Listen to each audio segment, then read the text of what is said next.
race, this one. Right, we're 20 seconds from the start, so I'm going to hand back to you, Riley, to talk us through this first round of action. Fantastic, thanks Mike. Yeah, it does sound like a very interesting concept, Chris. You run this event every week. Is there someone in the pack that we should be looking at that you would see as being a particular threat in this event, or is it a fairly open field tonight? Yeah, I'm looking at them. I mean, Alex Pledger is, a very strong rider. I'm just looking at the other names. I can't see them all on my screen. I'll have to have a look through. Jan obviously is very strong. I mean, it's really who can. Oh wow! It's really who can make those repeated efforts, and they really add up over a period of time. You know, sometimes people go out really strongly, but they don't manage to keep it going. Fleming Bark, he's a regular. We have a big Danish contingent, so he's a regular. He's a very strong rider. And is there a certain tactic to this? You could just be hanging onto the back of the pack all the way around and give repeated sprint efforts just as you're getting up to that finish line? Yeah, if you can, that would work. The trouble is, you can't always give those efforts. It's so hard to catch people on the line. Oh, there's Jan. Sorry, I'm having to make sure I write down the names, otherwise people will kill me. Sorry, Chris. So far we've got, no, that's fine. So we've got 3 different riders. So now we're seeing people starting to get lapped and eliminated. So yeah, you can try and hang on, but I mean, making those repeated efforts, and this is the same in real life, it really takes its toll on your legs when you have to make those efforts again and again and again. They're happening every, 30, 40 seconds in a race like this. Yeah, so it sounds like there's an argument for setting your own tempo and maybe time trialing to get off the front, get those few points in the bag, and then sitting up and resting. Yeah, well, that's where the tactics can come into it. Sometimes as the race settles down, somebody can make a big effort and get away. And then they can often be allowed to get away, because if you're behind, you're thinking, well, if I do all the work to catch up to them, somebody's just going to roll me on the line and get the points. And believe me, it happens. I've been in races myself in real life and here where that happens. So sometimes the pack will let somebody get away, and I see we've got somebody breaking away now. It'll be interesting to see if they get chased down. Who's that? And Halgard, okay. Yeah, you often get someone who skips out in front and scoops up several laps before they tire, basically.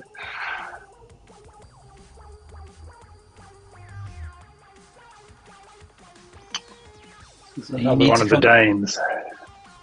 You need to concentrate on those scores. You need to concentrate on those scores, because we will be asking you afterwards. Yeah, I know. Yeah. Okay, he's got another one. So that's the first person with multiple laps.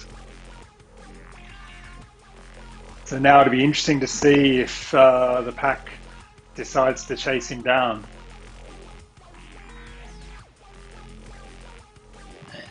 Nicky Hugard he's been taking part in some of the ECKD races.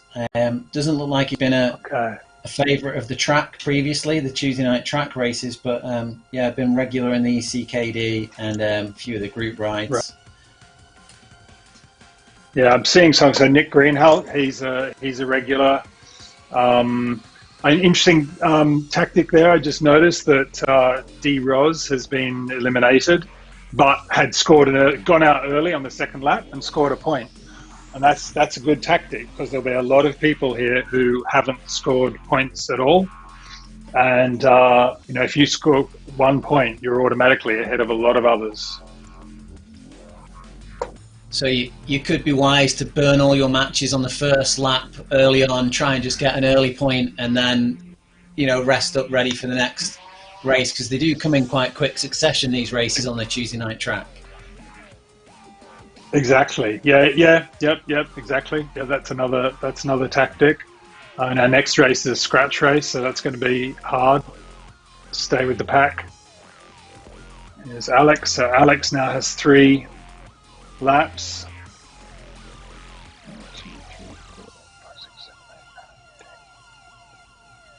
A little bit of gap in open up to Nick Greenhouse though. He's the next ride on the road. Nick's been doing very well in all of the events so far, and the Ratio Racing team's been working quite well together. But it'd be interesting. It looks like it's going to be a mass elimination here as Wouter Class come over the line to score. Yeah. And he's not very far away from the pack, just in front of him there. Yeah, I'm really hoping Mike stays in because my plan was the plan is that Mike has to stay in and eliminate everybody at the end. Yeah, unfortunately, hopefully they stop him. Got dropped. We might not get. We might 30 laps. The early, if these eliminations continue, we might end up not getting to 30 laps. We'll see. I think we're at 12 at the moment. 1, 2, 3, 4, 5, 6, 7, 8, 9, 10, 12. Yeah. I've had a complete disaster. I was counting on you, Mike. The reason, just for anybody watching, that I need that is that just because of the way the race works, I need somebody to sort of finish it. Otherwise, it won't show up in the results, which we sort of manually adjust. Claes, 2 leaders, Alex and I think it's Wout Claes. Yeah, Woods Claes and Peterson here from the ECKD is just taking the lead. Alex and Wout are on 3 laps. Quite away in front of everybody else at the minute. Alex coming through to take another point here from the looks of things. Okay, so 4 laps now. He's ahead of Wout, and Hagard is on 2. And then we have a bunch of people on 1. Hiederdam and Decker and Bergqvist and a few of the other riders there have just formed a large group, and it may be that they can get their act together and use each other's draft and power to bring themselves back up to that front group, who are no doubt tiring now, working as a smaller group together. Yeah. But that middle group is only 60 metres ahead of my group. So if we can catch them, we'll have a good sized group. Yeah. And we see the Lister group there closing in on the group in front. Oh, Mike. Has that Mike been eliminated there? I told you I was having a shocker. So I'm now that's thrown my plan into I have to see who's there. Alex is up there. He knows too much.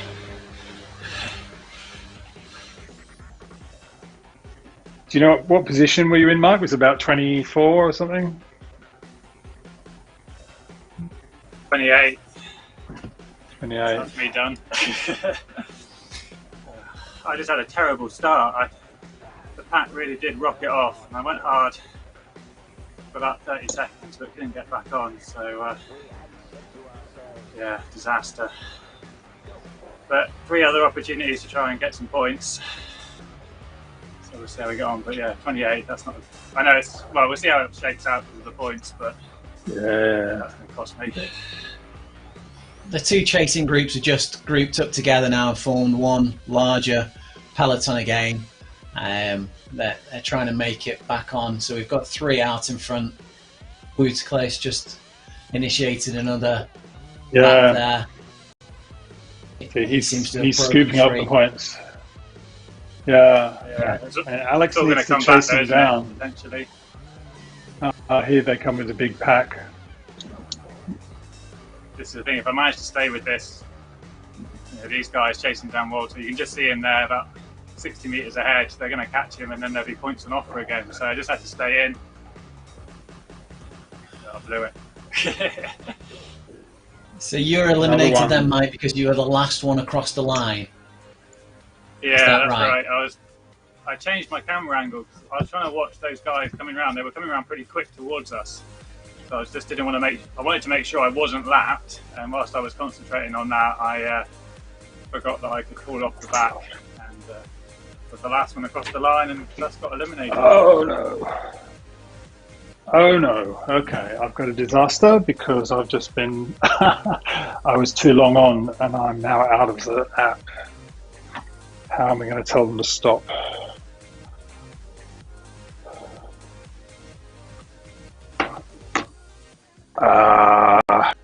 You're still in, aren't you, Mike?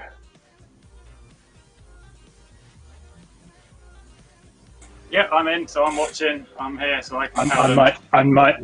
I might need you to help. Yeah. So how many laps have we got left? I think this is lap 20. I'm just going to check now, unless I missed one while I was panicking there. Bergqvist. But I can also tell you, having done a lot of track judging and refereeing, sometimes these things happen.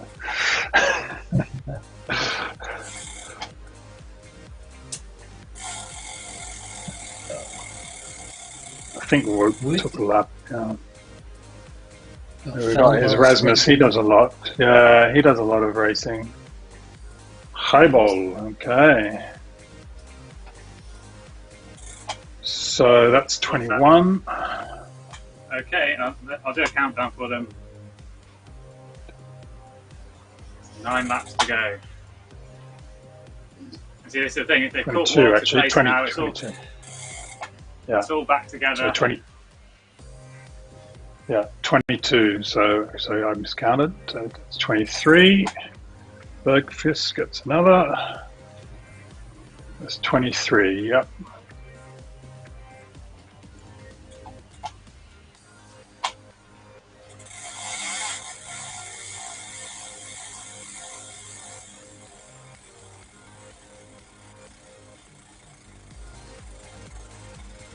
Saw that Jeff Rooney was on the start list. Did anyone notice whether he actually started the race? I'm not sure, no. I've not seen his name there. Didn't notice. It's starting to get stretched out again now. I think people are realising a few laps left. They can put a bit of an effort in knowing that there's not too long left to go now. You just see a little bit of a split there. We've got 6 riders off the front. A little bit of a gap back to the chasing pack. Another sprint there, that's Alex again, he's been doing well. Yeah, there's 25. Points. Do you want to give him a 20, tell them 5 laps left? Yeah, I'm giving them a countdown in game so that they know. See Rob Miller here. Okay. He's a solid time trialist. So he's just jumped off the front. But those riders behind him there, just getting the draft. So we see Fleming back, coming around. Going out quite long there, starting on the curve. Yeah, but maybe he's thinking, oh no, he's eased up. I was wondering if he was going to go for a long one. Maybe, Take 2 on the bounce. Now, yeah, there's only 4 laps left, so you're looking at maybe 2.5 minutes, 3 minutes at full power. No, he's just, maybe he's burnt up there. Clace comes back to the front. Good effort by Clace. Clace has been collecting a few here. Fleming's eased off behind that group, I think. Another group of 3 there on the high bolt. High bolt. It's 27, 3 to go.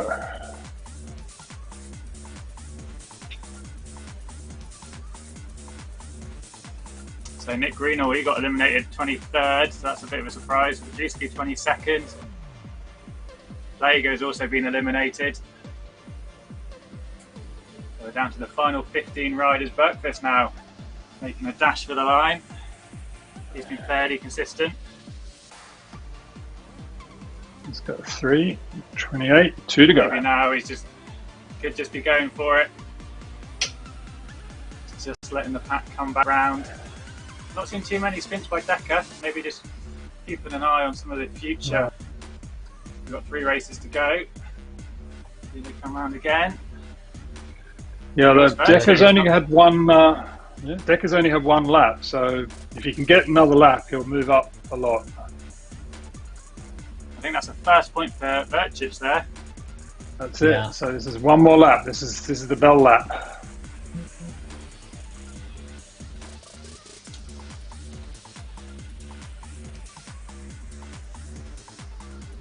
Who's going to open it up on this corner? Pedersen going early. Place is just right in behind him. Using him as a lead out. Late sprint. Clace is going to take it. Oh, just takes it. Hey, okay. So, can you try and get them to stop? And we need 1 person, maybe Jan, to ride a final lap and eliminate everybody.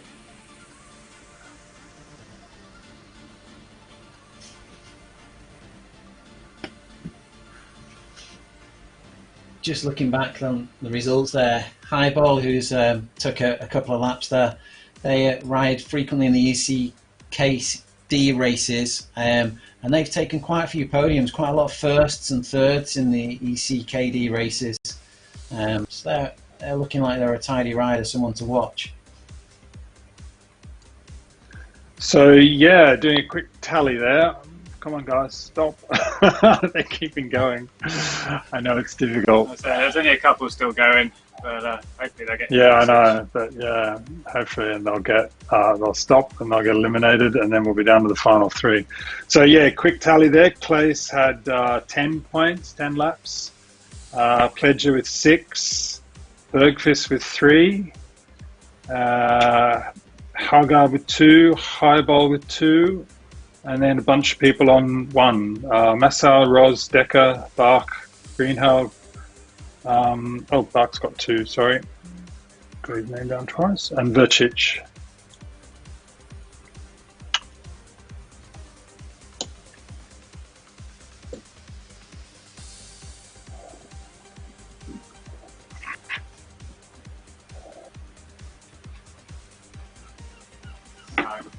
Brunelli is still flying around, and there's a couple.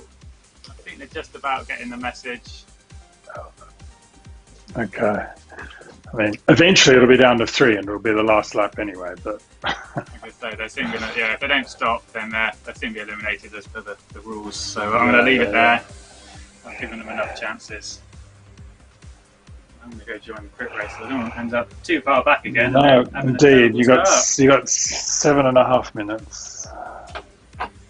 Well, it's already filling up.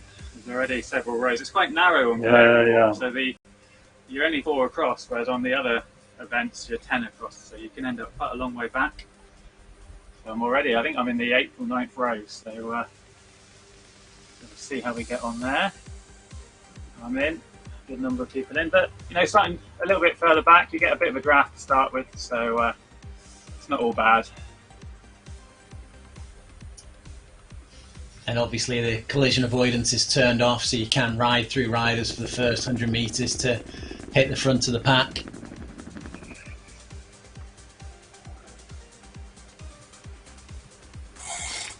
Well, yeah, you can do, but if you're not paying attention, the front of the pack can be gone. As I found, much to my disappointment. We're riding this race on Canary Wharf around central London, the financial district, very built up area, somewhat like Tokyo with the illumination going on in the high-rise buildings.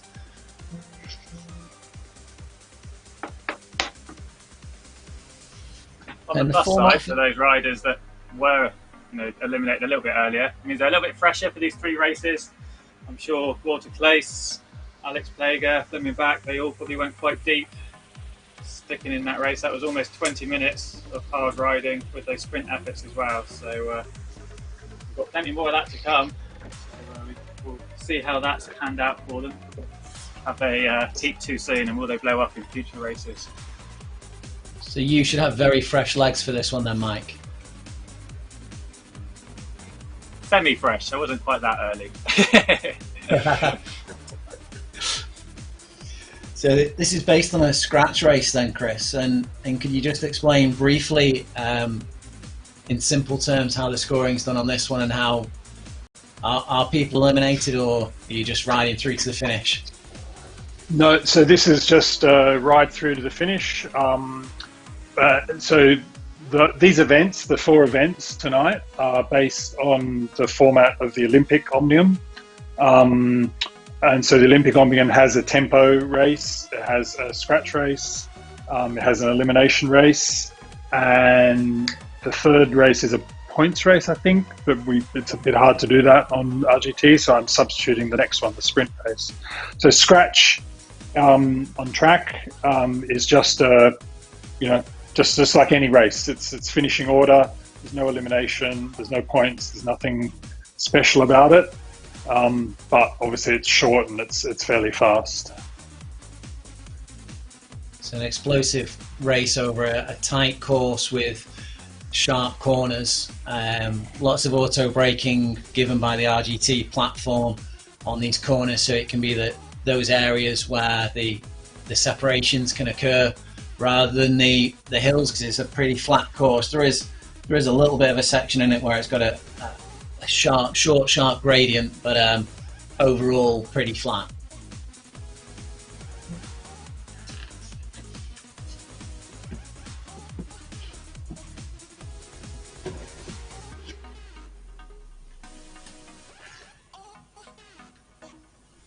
Given the riding that you just seen in the last race, Chris, is there anyone that you'd expect that would be better in this format, and perhaps to save the legs a little bit? Well, yeah, I mean, it's probably the usual suspects. I mean, Alex and Jan are always very good at these sorts of races, aren't they? I see Ryan Miller there. He does a lot of track events. But obviously with this course, I mean, I chose this course because I wanted something a little bit, like a track race where, you do have to think about, how you move up, and a bunch, you can't just break away from the bunch. So we'll see. I mean, there are opportunities here if you can power out of the corners.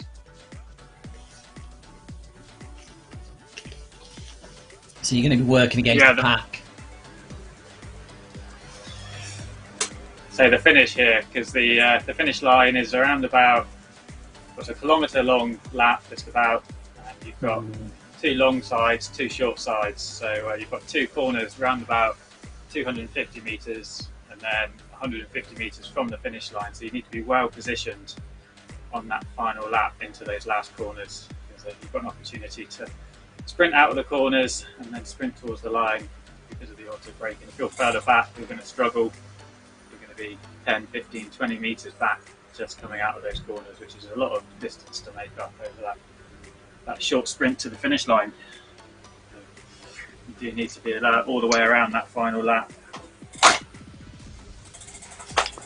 And again, that's sort of like a track race. I mean, a track race, if I look back at a power profile in a track race, it's not like a road race, where you can sit on, tempo, you can sit on 180, 200 watts. It's very easy in a track race. People turn, they come off, and it rotates very quickly, but it's always up and down. You've got to have so many matches to burn in track racing.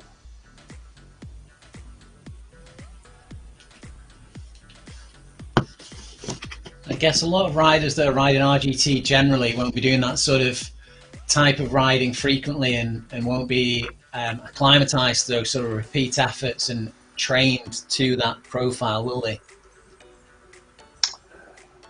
No, that's true. That's true. I mean, there's not that many things that are like this. And the good thing about it is, as Mike said, he had a bit of a disaster in the first one, but one of the things that I personally love about track racing, track league, is, anyone who does track usually does go to track league or something where there'll be 4 or more races. And, you mess up one, there's another one in 10 minutes, 15 minutes time. You've always got another chance. and it suits different types of riders. You know, different, you can do well in one race and terrible in another. Right, just about 30 seconds before the start of this event then. Just give a shout out to Antoine Renou, who is watching the stream and also racing. Mike Guibaud as well, following on Facebook. Right, here we go then. I'm not going to make this again. We're expecting big things this time, Mike. Like a rocket off the start line. See quite a lot of red there.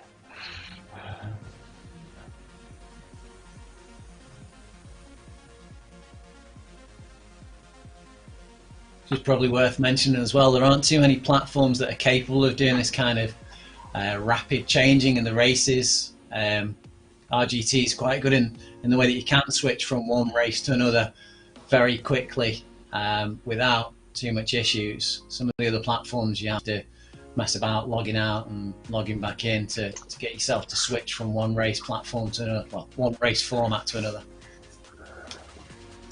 Very true, very true. I mean, sometimes one of the difficulties with me, and we'll see this with my races, and we'll see this in the next event, is you know, if you do an elimination race or a timed race, it can depend on the number of riders. You know, elimination is based on the number of laps. So I often have to make a guess about how many riders will be in, and sometimes cut's a bit fine, but it's great. You know, as long as you've got a minute, you can get across to the next race. And also worth mentioning, Riley, that as far as I'm aware, there's no other platform that does things like an elimination race. No, I think you're right about that, Chris, and that is individual to RGT.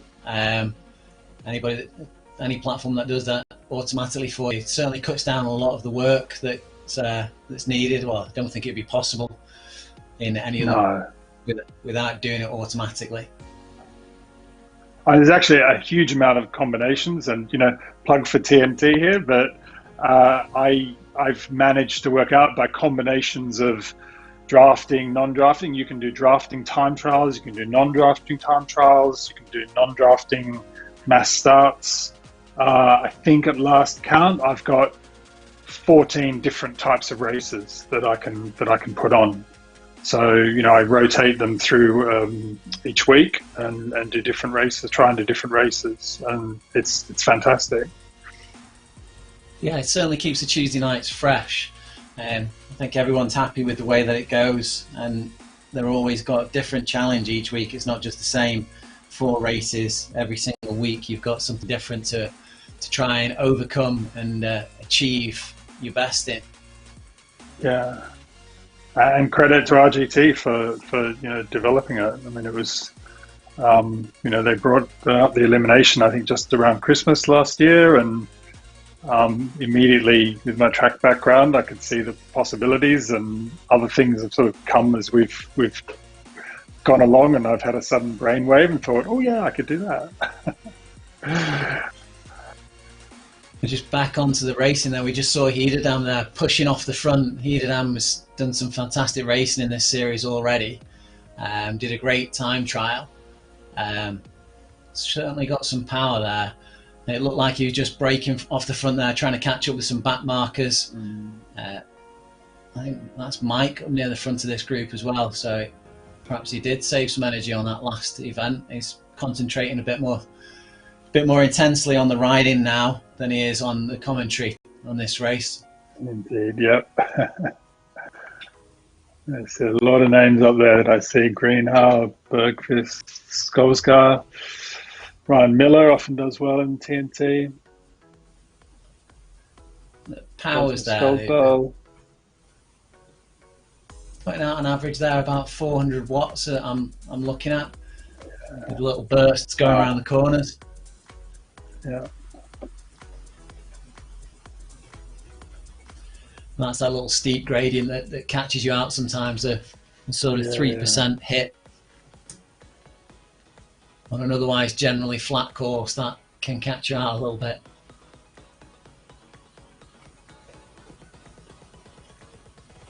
Again, another rider breaking off the front. I think that might have been Hiederdam again there at the front.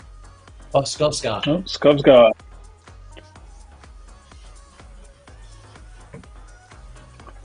Only 1.5k remaining. It is possible to do it from this sort of distance, but it's unlikely with a big pack chasing. Yeah, it's a good effort. And of course, normally on in the track Omnium, this scratch race would be on an indoor track, so a 250-meter track normally, which makes it very difficult to get away because you can always see people ahead of you. Just entering into the final lap now. Following Mike as he comes through. He's just eased off the power a little bit there. Bringing it back in again and hitting this gradient.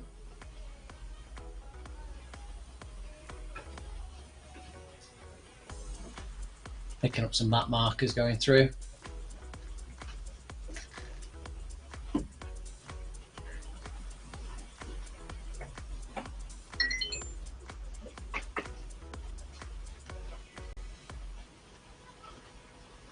Just coming through into the final section now. Only 500 meters left to go. Greenhouse is on the front. Poniatowski is coming through with the sprint. Everybody opening up the sprint. Oh no, not quite opening the sprint up yet. That position in this final corner. Jan Dekker there. Ooh, swamped.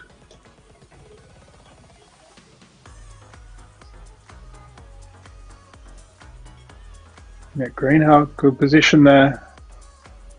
Final corner, last little bit of sprint, 11 watts per kilogram there. Who's that coming through? Jan Dekker with final sprint to take it. Woods Claes coming in second place and Brunelli behind him. Mike Lister finishing in 9th. Well done, Mike. Yeah, thanks guys. Just got caught out a little bit in that penultimate corner. Oh. But I gained about 5 places. Got the power down. And it's like I was saying at the top, just got to watch that. It's quite difficult because on the back you've got the dip. So if you're at the front, you get a wave of riders coming past you. And as they come past you, they're carrying that draft and that momentum into the uphill. It was quite tactical that last lap. But 9th place, I'll take that. Stacked field. So yeah, a bit of a rest now before we go into the 250 meters or so sprint.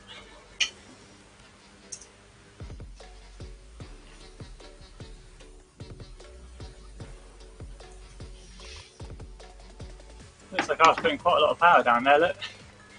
4.6 average, that's the 3rd highest in the top 10. Not necessarily very efficient riding by me there. But just a 1/4 of a second separating that top 10.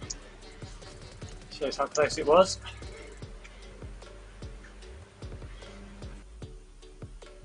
Going further down the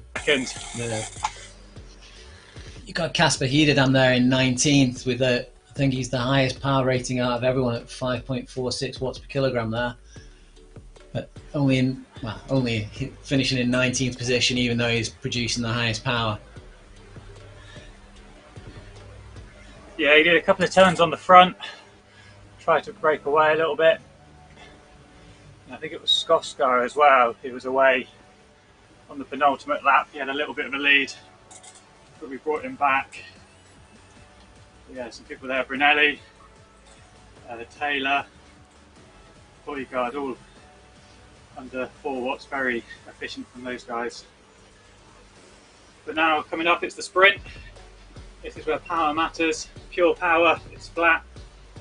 So less of an issue of weight, no climbs or little bumps. And I think this is around about 30 seconds, I think, of flat out power from memory. 250 meters? No, it should be think it should be gone Oh, it's a bit quicker then. Yeah. faster than that. Yeah. A bit shorter. I was thinking it was the 380 metre course. So yeah, 250 metres, we should be absolutely flying.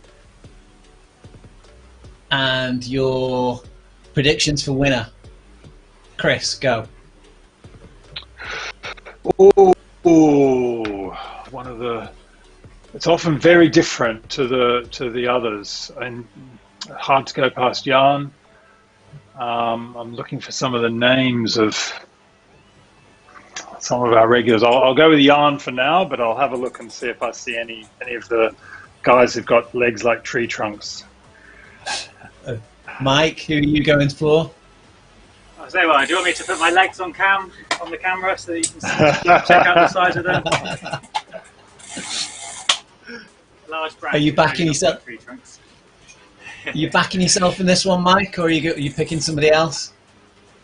Well, let's have a look. Yeah, I know Jan's strong. Fleming back. Alex as well. Alex has got a good sprint on him.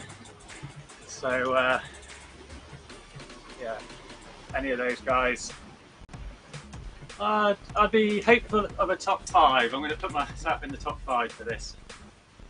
Top 5. I'm going to put mine on Casper Heiderdam, man.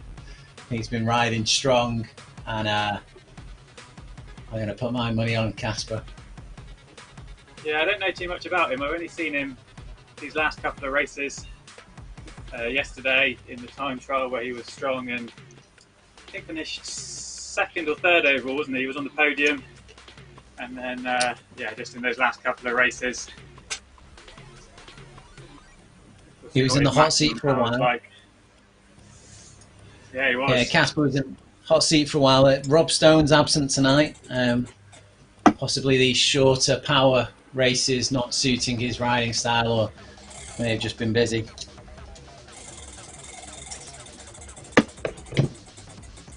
So one thing to note is that on the screen it does say 6 minutes to the start, but actually that's based on one of the riders who joined a little bit later. We did go off in 5-second intervals, so it's one at a time every 5 seconds, and we'll be starting in around about 3 minutes. I'm just waiting for my countdown. I'm on the front row. I think I'm going to be the 4th rider off.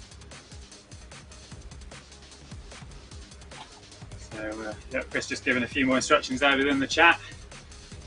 Doing the umpire duties, letting everyone know what's going on. We do have there's a slight neutralised part before you get to the start line.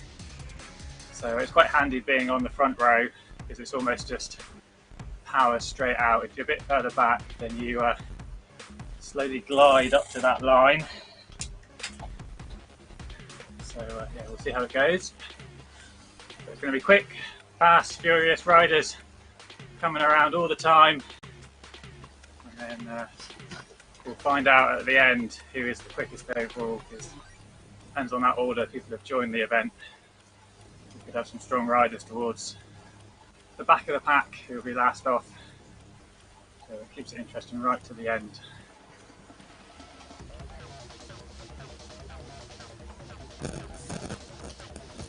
So this is just a flat out sprint to the finish. Fastest sprinter comes in first place, and so on down the field. Yeah, that's it. Nice and simple. Deep.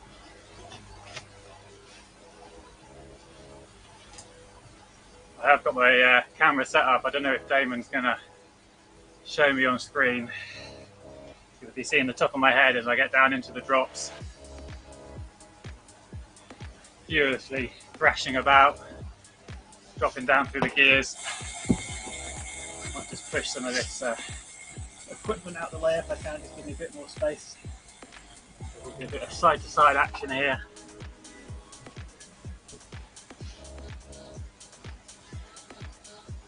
I will mute myself because I will probably be quite a lot of panting at the end. So we just had Anders Norgard Borgard in on the chat, and they've said it. A. Ostergaard will take the sprint, so that's their shout up for the sprint tonight. We won't have to watch very long to find out whether they come through. It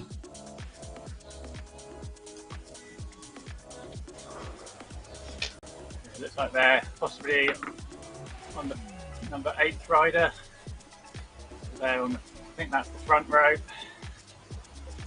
We'll be very shortly seeing the first rider off in about 15 seconds.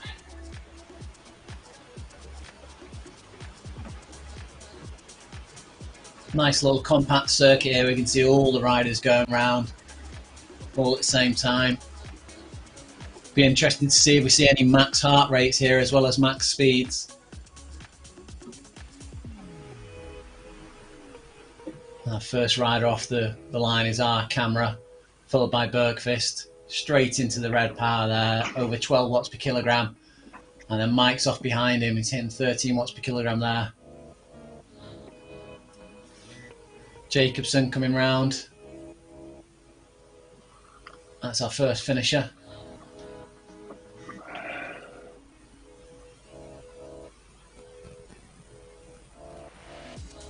High ball at 13.8 setting off there.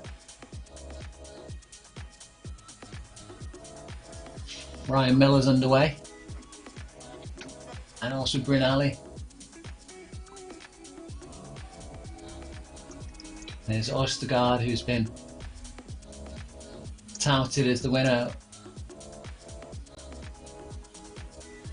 So I can see the results. I'll let a few more come round.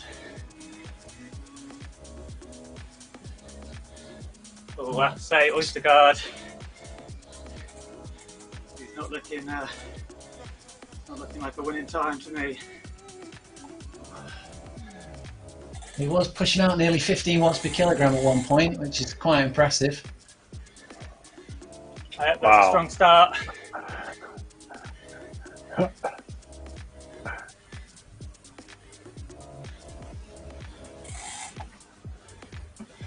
And just to give you an idea, on the actual track, the flying, so normally the flying 200, it's 200 for a start, not 250. And the riders, they ride 3 laps, so they get 2 laps to basically 1 lap they go around slowly, then they get a lap to build up to speed.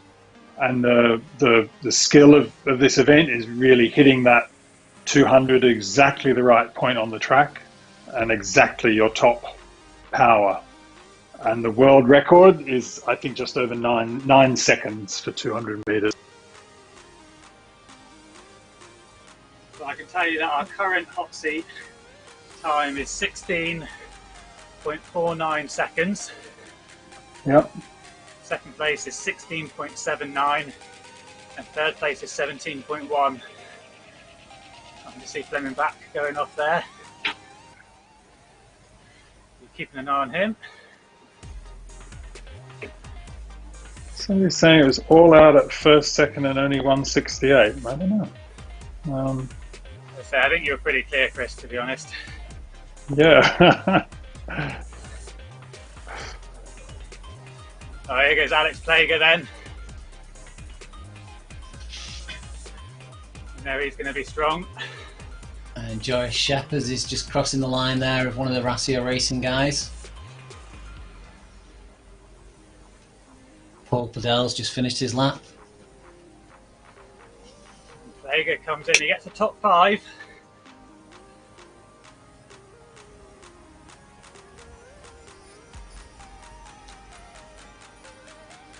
Oh, that's an absolute beast of a lap by Jan Dekker. Is it looking like Chris might be right with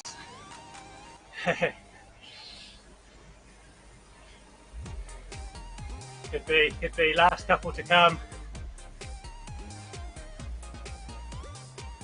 Von Massau? Fred Perry come over the line.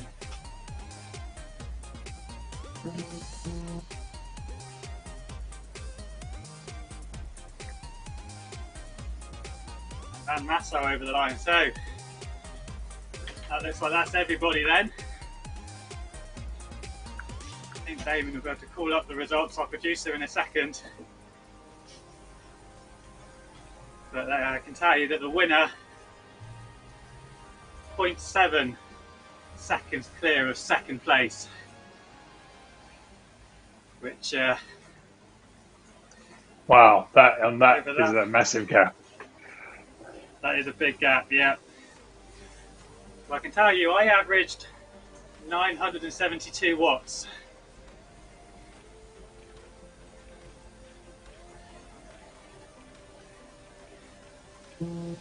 Looks like there's just a little bit of a formatting issue there, because Jan Jacker is our winner. Yeah. I can tell you that. There we go. Oh, he is. So yeah, Jan in first place. Look at that. And I backed myself for a top 5. I took second place, which yeah, I'm pleased with that. A bit of a recovery after the first 2 events. And then Walter Clace, another solid performance by him, taking 3rd place. And then another almost 0.4 of a second back to Henrik Hobol there. Antoine Renou, Alex Plager, all pretty close. 4th, 5th, 6th. Nick Greeno in 7th. Timo Achenbach in 8th. Christian Brandt in 9th. And Matthias Bergqvist in 10th. So surprisingly, quite a big range there in the times. Obviously Jan massively ahead, but even from 3rd down to 10th there, still a second difference. Really spread on the field there. And we had a shout out for Anders Ostergaard in the chat. He put out an impressive 12.49 watts per kilo, but I think he must be quite a light rider, so possibly his actual power not quite as high as those guys at the top, but yeah, he's thought with a power ratio that good, he should be a little bit higher. So watts per kilo, not everything, more about your absolute power on the flat sprint circuit. Yeah, it's a very difficult comparison, the watts per kilogram, when you're on a flat circuit, and it is much more down to how much raw power you can generate. Watts per kilogram, much more of an effective comparison when you've got hills involved, or when you're just solely going uphill. It's an interesting race format, that one. It's very quick and interesting to watch, and difficult to keep track of. A great result there, Mike. Yeah, cheers guys, I do like the sprint. Yep. But yeah, Jan, he's got that real top end power, and he lays it down, he can certainly go. Almost like Chris knows who's going to win these events when he starts pulling out names like that, isn't it? I do have a very good record, because normally I'm not racing them, and I follow someone using the RGT follow thing, and I'm a pretty good record of following the right person. Yeah, well if you fancy predicting me for the win for this next one, that'd be appreciated.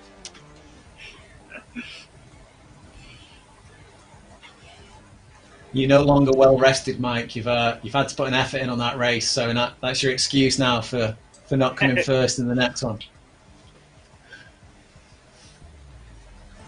Well, I'll certainly be a little bit more focused on the next one with the elimination format. So certainly won't be getting dropped early doors. I'm going to be prepared for that start, because this is a true elimination race now.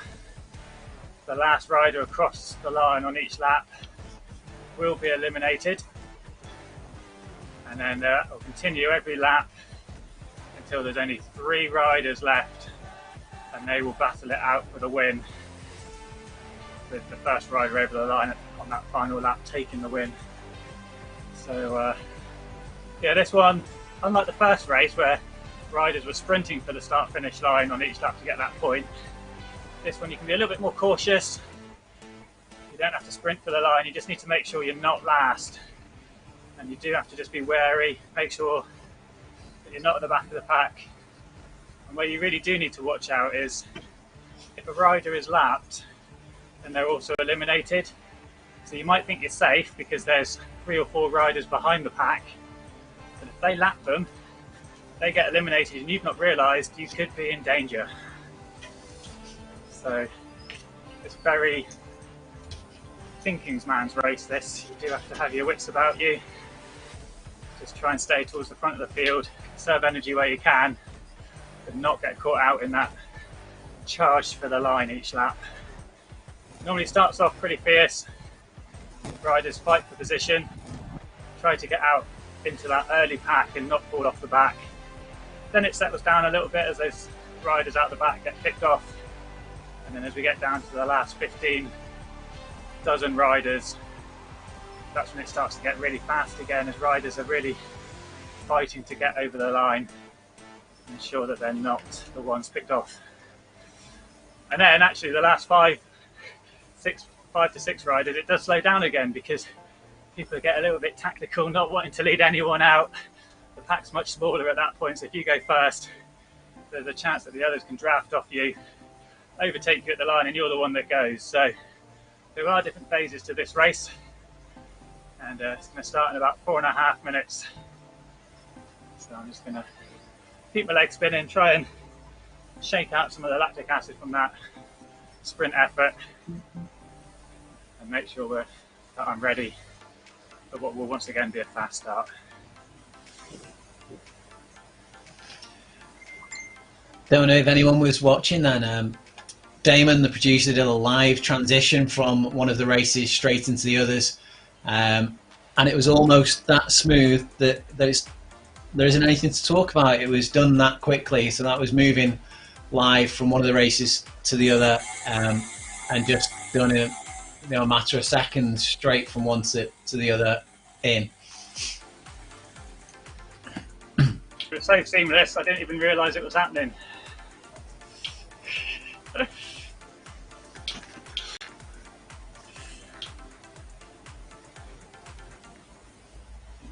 Now we're getting to see it again now. It's a live transition. Oh, yeah.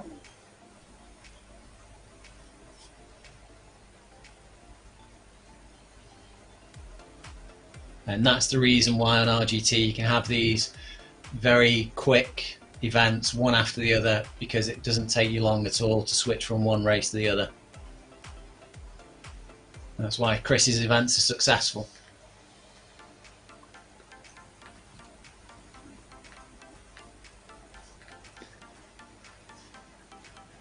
Just worth noting, if you are following us, watching this on Facebook, if you could follow and like the page on Facebook. If you're watching it through YouTube, if you can like and subscribe, just get those numbers up on the viewers, give us a bit more inspiration and a bit more encouragement to keep these live streams going for you.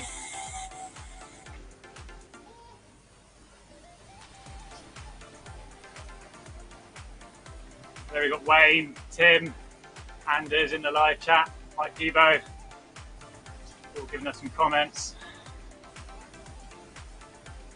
Cheers for tuning in, guys. Lots of people liking the stream there, that's great. So we're across multiple platforms, ZMS live streams on Facebook, Whitelist to 66 on the YouTube if that's more your thing, and estv.co as well. You've got a Hulu enabled TV set or a Sony TV, and you can watch us live on your television set via the estv.co TV channel.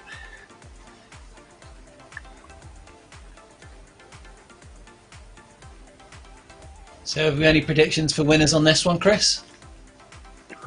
Oh, it's Mike is good, actually. I would probably, Mike is one of the ones I would follow.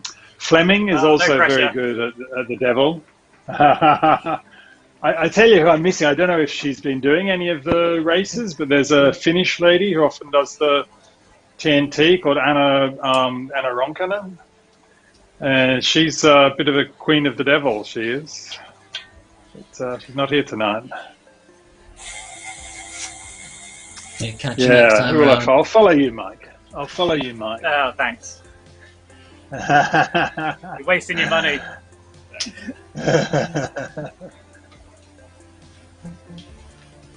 But it's so tactical, and you know this race, and you can just get caught out the wrong moment. Yes, Moments in attention. Yeah. And for anyone that's watching this and enjoying this format and thinking they'd like to go at these races, you run this series every Tuesday night. Is that right, Chris? That's right. Yep, every Tuesday night, a little bit earlier normally, 6 o'clock UK time, 7 o'clock Central European time. But yeah, we do them every Tuesday night. It's always 4 races. It's always the Omnium format. But we do different types of races. So typically there'll be a scratch.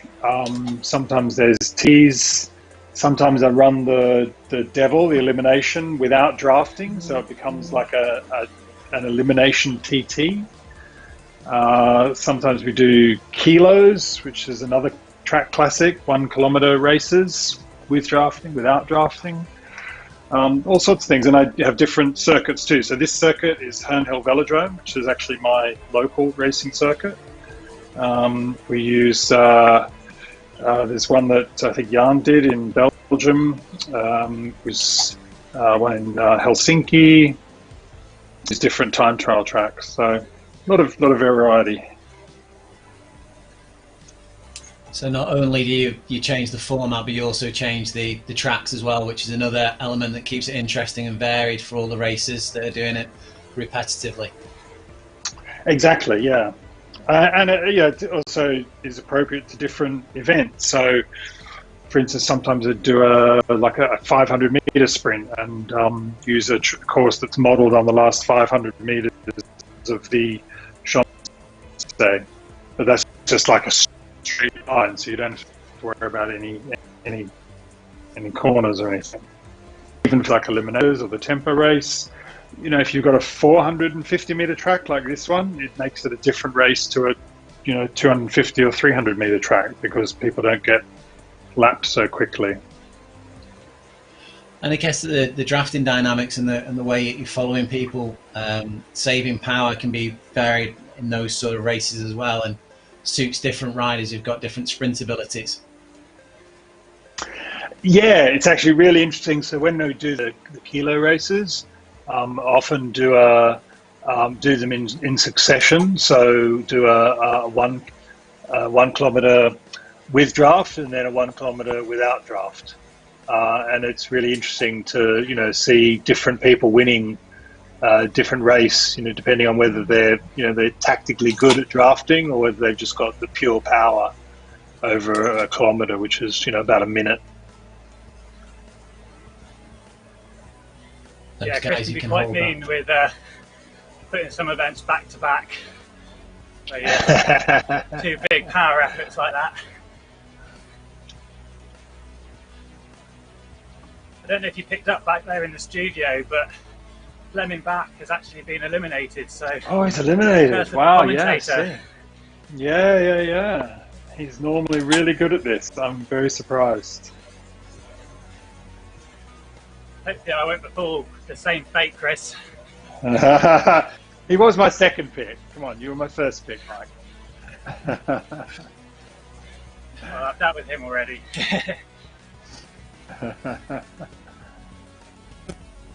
That's Mike rolling through on the front there, just taking the lead from Heidedam as they go over.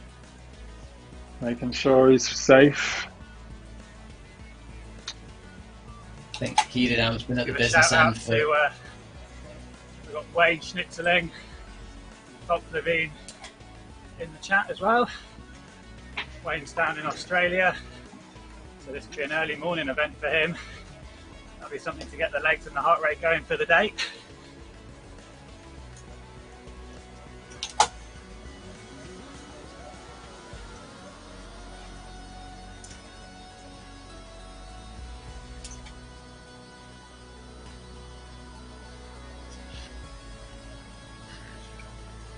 Hayball's gone through. Heidedam again on the front with a consistent effort, stretching it out a little bit now. So it is about to get interesting. Sorry. So Rasmus Feldbauer seems to be hanging around the back a little bit more than I'd have expected. Yeah. So it's about to get interesting for this bunch because I just had a quick scroll through. I think there's 2 people off the back who will come out on the next elimination, and then the eliminations will start to come from this bunch. So anyone who's at the back will have to be careful. Yeah, Perry and Vigneault were off the back. So now this is part of the sort of tactical nous of racing this event. You've got to look at the numbers of the people who are eliminated. So you know that 37 down to 37, and if you've just crossed in 35th place, then you know that you're in a bunch that is going to be close to being eliminated, or eliminations are going to come from that bunch. Feldbauer, Rasmus had to make a strong effort there on that last bend to bring himself closer to the front of the race. He's already dropped back again.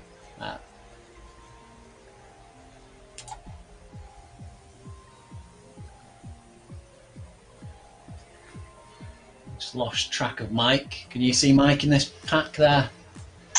I don't see him there. No, I lost him. They're getting swamped at the moment.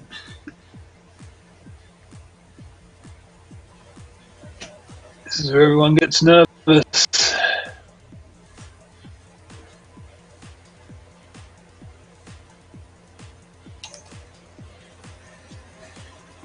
Wouter Claes there, pushing himself up at the front, keeping himself up in 1st to 5th position there.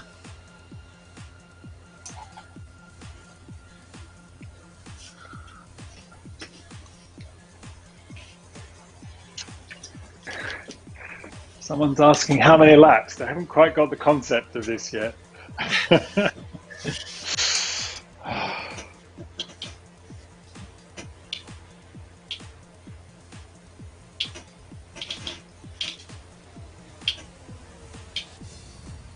Virtue being on the front end there. I think he's only scored in the first race tonight, Virtue, hasn't he? He did get a point in the tempo, yeah.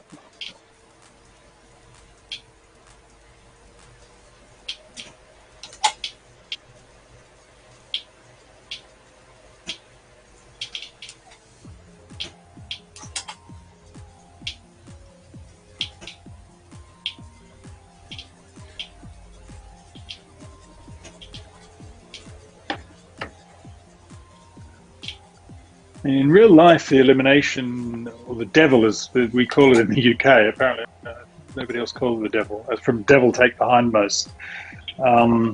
It's often a sort of race that's ridden at a fairly steady tempo pace, just with little bursts.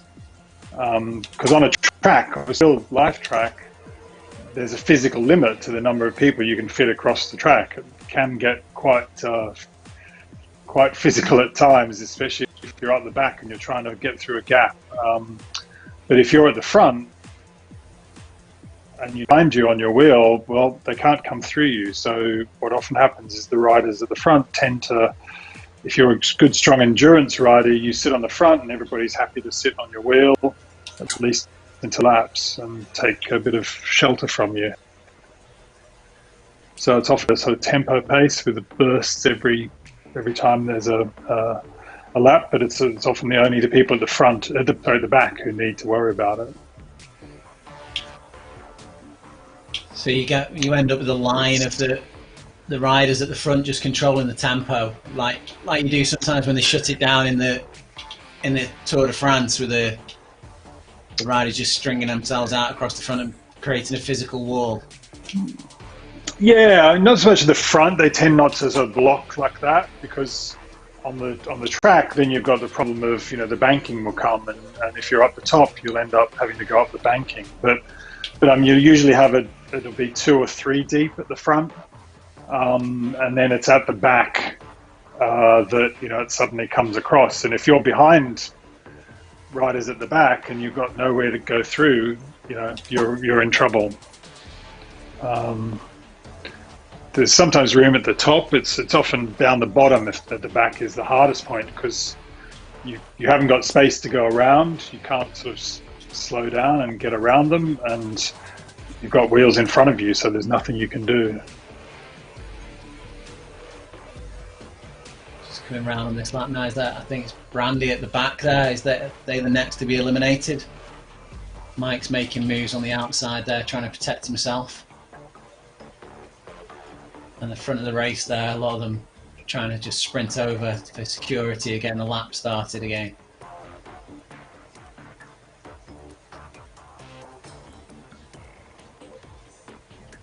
Yeah, and this is another way to ride this race. You can sort of tell, because the elimination notices aren't coming up immediately, that bunch crosses the line, which means there are people dropping off. That also happens. People get to a point where they think, okay, I said I'd get, up to the top 30, or I get to this many laps, and then they just can't keep up with the bunch anymore. Here's an elimination lap. Yeah, we were following Poniatowski a few minutes ago, and it looked like they'd done that. They put in a sprint effort to try and keep up with the pack and didn't quite bridge back across, and then you just saw the power tailing off as they realised it was more or less game over. Lost cause. See Jorg Roldan there, who's up in 5th position there. I've not noticed them in the other events so far this evening. No.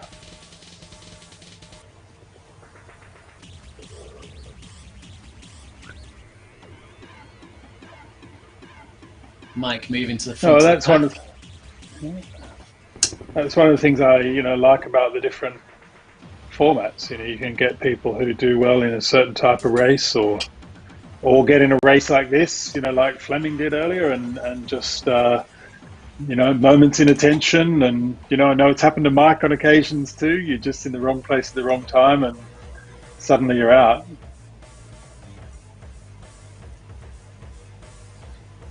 Can be very frustrating when you've got it in the legs, but you just miss time, that little moment. For sure. Hederdam's been over the line first in this event, I think, more than anyone else. I don't know whether they're just treating this as a time trial and riding it to their max tempo from start to finish. I've got 23 in this front bunch, I think, at the moment.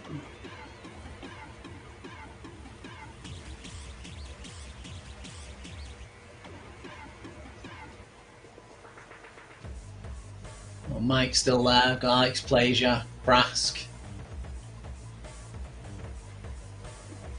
Okay, Taylor and Brunelli. So that came immediately that bunch crossed the line. So that's where people are.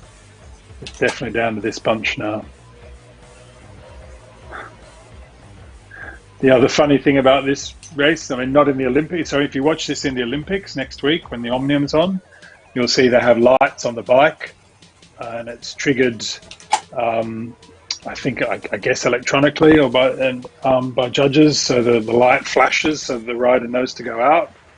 Obviously at your local track, we don't have that level of sophistication, so there's a two-way radio, and somebody goes around the other side with a megaphone and has to yell out to the riders, number 36 or whatever it is. And sometimes the riders are so focused that they don't listen, so everybody's trying to get them to pull out of the race.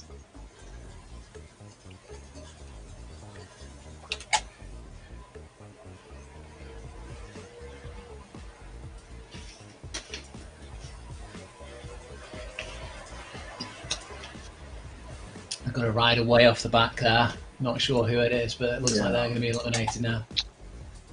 Yeah, they've given up. So 2 people have dropped off. So the bunch is safe for now. Ellis. What is it? Hederdam. There you go. Oh. It's all those efforts. The race probably just went on a bit longer than he was hoping it would there. Yep.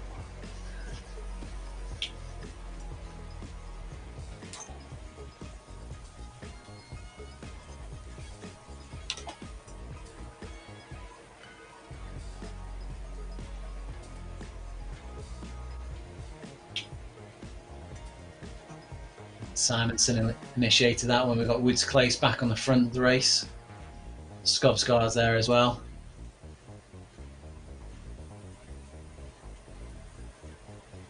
You can see with the riders that the power bar is just underneath the names. As they're going red, it means they're playing in efforts above their FTP, and going bright red means they're playing efforts way above their FTP, and sprint efforts to try and make it to the line quite often.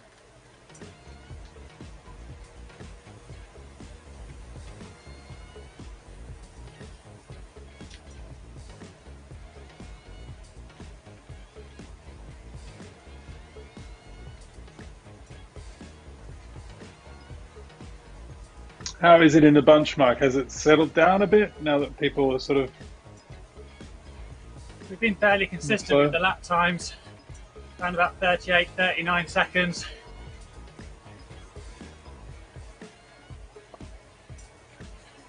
I think a rider's about to get eliminated. Oh, there we go, Heath. There he goes.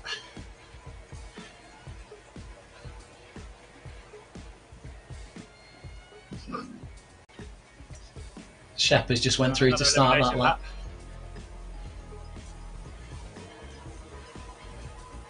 Mike and Jan at the front there at the business end.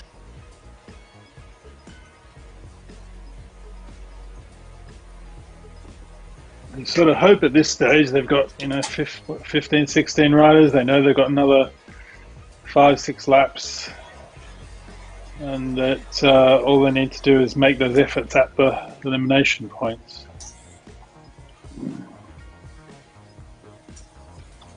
And there's people dropping off. Yeah, they've had enough.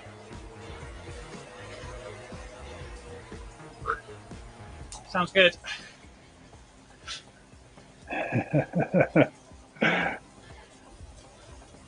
Another 6 or 7 laps to go. It's around about another 5 minutes.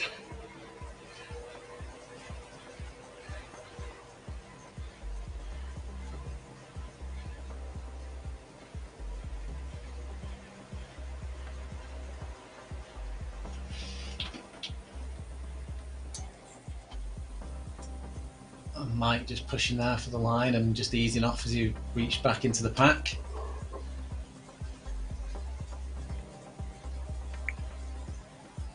Woods Clace comes through again in first.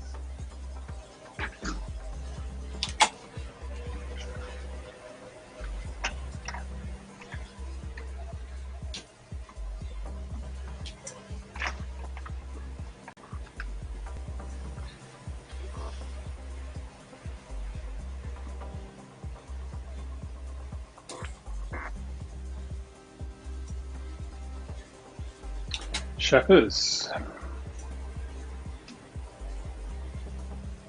Surprise elimination.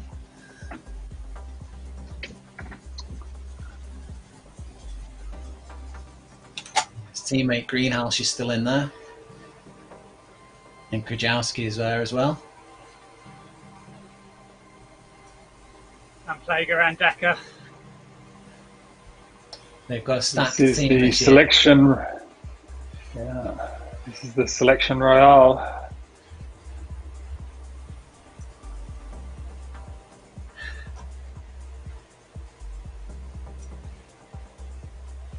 I got 13, I think, here.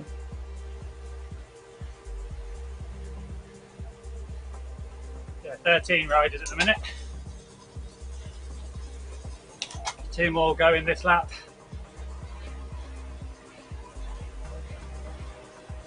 See a fight for this finish line now.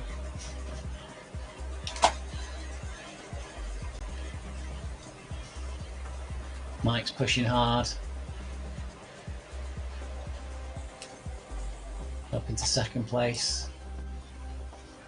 Out on the front. Just slowing again to let the pack recover and enjoy the draft.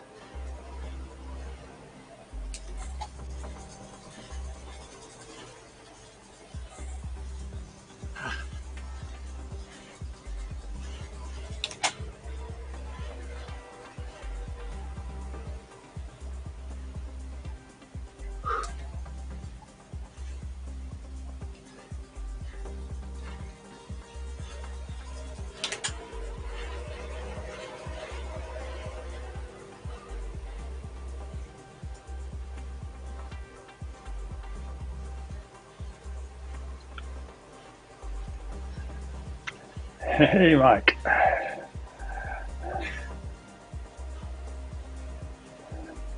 So I just put a message on the screen. I hope this doesn't catch people out. I think most of the people here are actually regulars, but something that occasionally catches people out because they're now doing in the rhythm of doing eliminations every second lap. Once we get down to the final 3, they race 1 lap only. It's not another elimination round. Oh no! I just got. Oh, Mike! Oh, Mike. Just got pipped on the line. Oh well, top It's 10. cool. Top 10's good result. 20 minutes of pretty solid pacing. Oh. Oh, I'm kicked out again. I thought I'd turned my thing on. Okay, you have to be my mouthpiece again, Mike. So 9 riders left then. Jan Dekker protected himself there by pushing through to the front of the pack as they went over the line. Nick Greenhouse following. It was starting to get quite tactical. People were slowing down a bit more because the pack's smaller. Just getting that rest. That Ryan Miller's Miller now distance there. falling off the back. He's cooked. But he's telling us in the group chat, he's shouting it, "You go without me, I'm cooked." So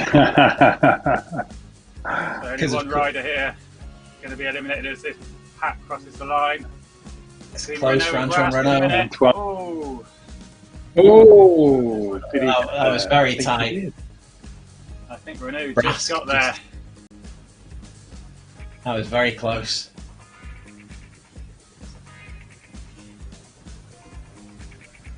So normally in a situation like that, would you have all stood up and waited for Ryan Miller to catch back on? No chance.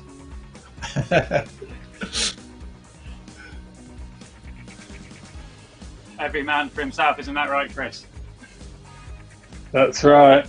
There's no teams in track racing. I can see we've got three Ratio riders left. I don't know if one of them is going to take a bit of a flyer and stretch it out. They're actually looking good for the team competition that's running this week. Yeah. Don't forget there is the team time trial as well that's running all week. So you can find the details of that on rgtdb.com. And then there'll be there's a link at the top of the page for that, and a link to all of the Ikigai events.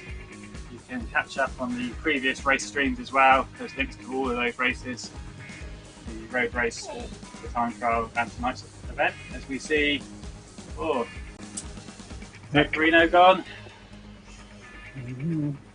Yeah, he's gone. Antoine here doing a good job after that close call. Yeah, he's not risked it again. He's been putting the effort in a bit earlier, going for the line. So 2 more to be eliminated, and then it's a flying lap, isn't it, Chris? Exactly. Yep, one lap after the final elimination. Jan's gone a little earlier with his sprint there. Lucas coming past him, and it looks like Renault is going to go now. Yeah. Needs to work hard to get back on. Well, he might do it. He's gone.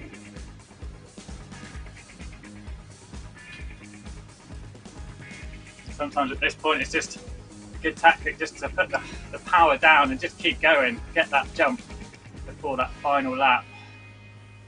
Exactly. 2 are going to go here, and the final 3 are going to go for one more 500-metre lap. That'll be the final lap with winner taking all. I think that's exactly what Jan is planning. You can see them there. Oh no, Dekker's gone. Jan and Renault, he got pipped on the line.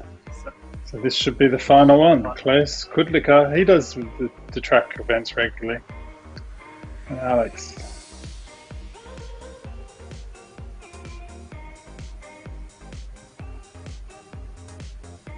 Here we go then, final 3. Who's going to lead it out? Place is leading it out. Plager, Kudliker around the outside.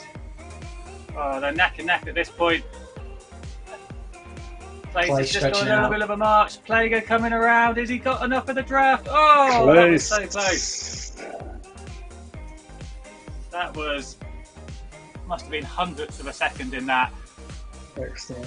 0.02 seconds. Very close.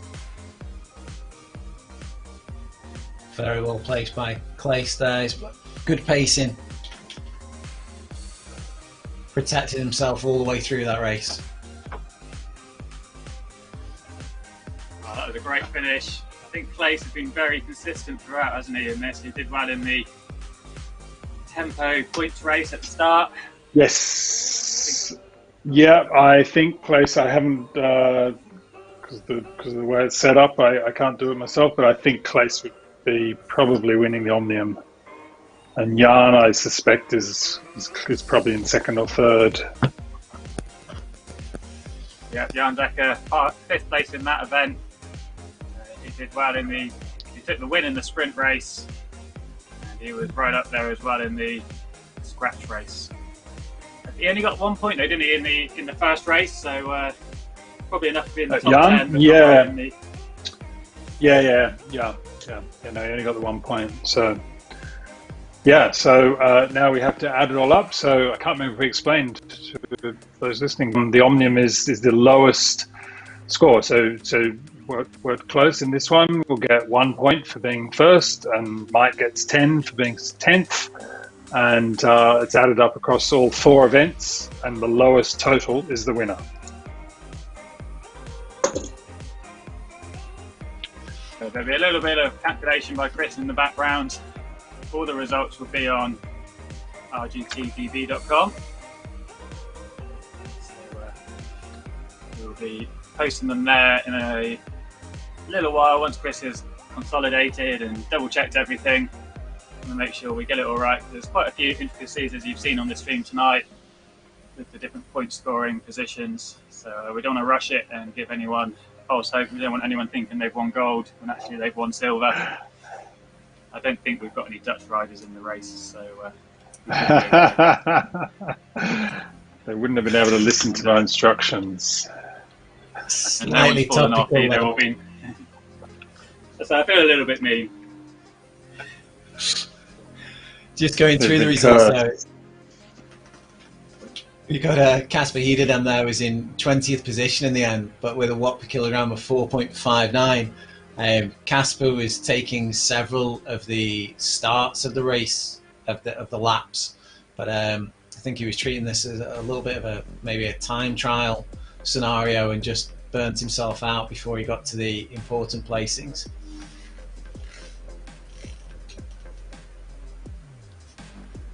Well, I'm glad everyone was able to put on a good show for us tonight. That was a good overview of all the different types of event on RGT. The only thing we didn't get today was a longer time trial, which I know sometimes Chris does throw in on a Tuesday.